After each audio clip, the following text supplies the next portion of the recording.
Hello दोस्तों, DD ज्ञान पर आपका एक बार फिर स्वागत है।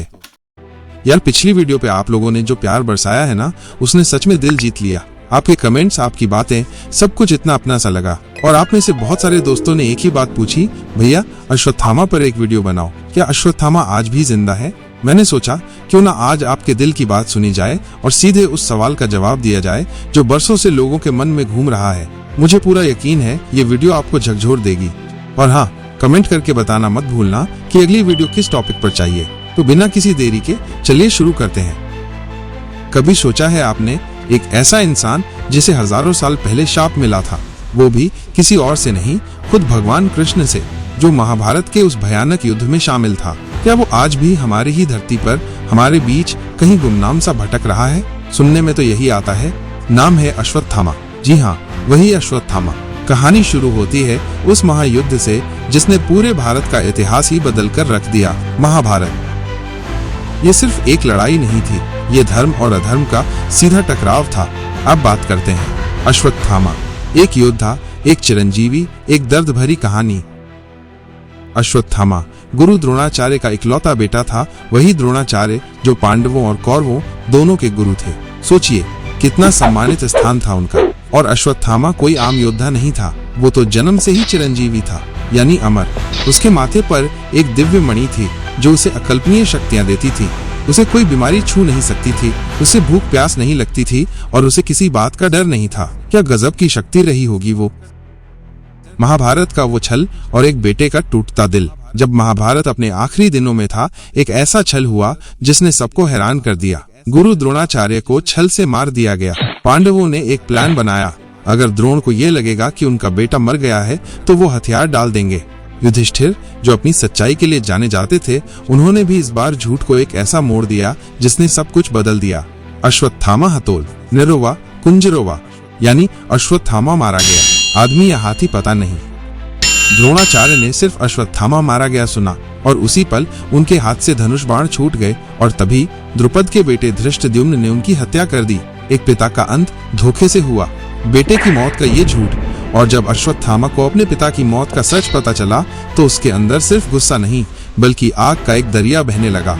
बदले की उस भयानक आग में जलते हुए उसने रात के अंधेरे में पांडवों के कैंप पर ऐसा हमला किया जिसकी कोई सोच भी नहीं सकता था। उसने पांडवों के 5 मासूम बेटों को, जो द्रौपदी के थे, नींद में ही बेरहमी से मार डाला। क्रोध और नफरत से भरा हुआ वो योद्धा अब पांडवों का सबसे बड़ा दुश्मन बन चुका था। उसकी हर सांस में सिर्फ बदला था।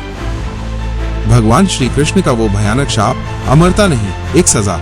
जब अश्वत्थामा को पकड़कर खुद श्री कृष्ण के सामने लाया गया तो श्री कृष्ण ने उसे एक ऐसा भयानक शाप दिया जिसने उसकी अमरता को ही एक सबसे बड़ी सजा बना दिया। तू अमर रहेगा पर तेरी देह सड़ी हुई होगी, तुझे कोई प्यार नहीं देगा, तू सिर्फ पीड़ा में जिएगा और हजारों सालों तक इस धरती पर भटकता रहेगा। और फिर उसके माथे से वो दिव्य मणि उतार ली गई, उसकी सारी शक्तियां छीन ली गई। उस दिन से लेकर आज तक अश्वत्थामा अमर है, पर अपमान, दर्द और अकेलेपन के साथ। इससे बड़ी सजा क्या हो सकती है, सोचिए। क्या आज भी जिंदा है अश्वत्थामा? एक अनसुलझा रहस्य। अब सवाल ये है, क्या ये सिर्फ किताबों की बातें हैं या कोई ऐसी हकीकत जो आज भी भारत के घने जंगलों में, पहाड़ों में कहीं छुपी बैठी है? सच कहूं तो कई जगहों पर लोगों ने अश्वत्थामा को देखने का दावा किया है। उनकी कहानियां सुनकर रूह कांप जाती है। मध्य प्रदेश के बुरहानपुर, शांत नर्मदा घाटी और घने सतपुड़ा के जंगलों में बहुत सारे साधु, बहुत सारे स्थानीय लोग कहते हैं उन्होंने एक ऐसे घायल, भयानक दिखने वाले इंसान को देखा है जिसके माथे पर एक घाव है जिससे कभी खून बहना बंद नहीं होता और जो हर 12 साल में पवित्र नर्मदा में स्नान करता है और फिर अचानक गायब हो जाता है। ये बस किस्से हैं या इनमें कुछ सच्चाई भी है? कुछ कहानियां, कुछ हकीकत। 1911 में ब्रिटिश डॉक्टर नॉर्मन चियर ने बुरहानपुर के एक किले में अपने अनुभव लिखे कि मैंने एक अजीब से इंसान का इलाज किया जिसके माथे का घाव कभी भरता नहीं और जो कभी बूढ़ा नहीं होता। क्या ये सिर्फ एक इत्तेफाक था या सचमुच वो अश्वत्थामा ही था?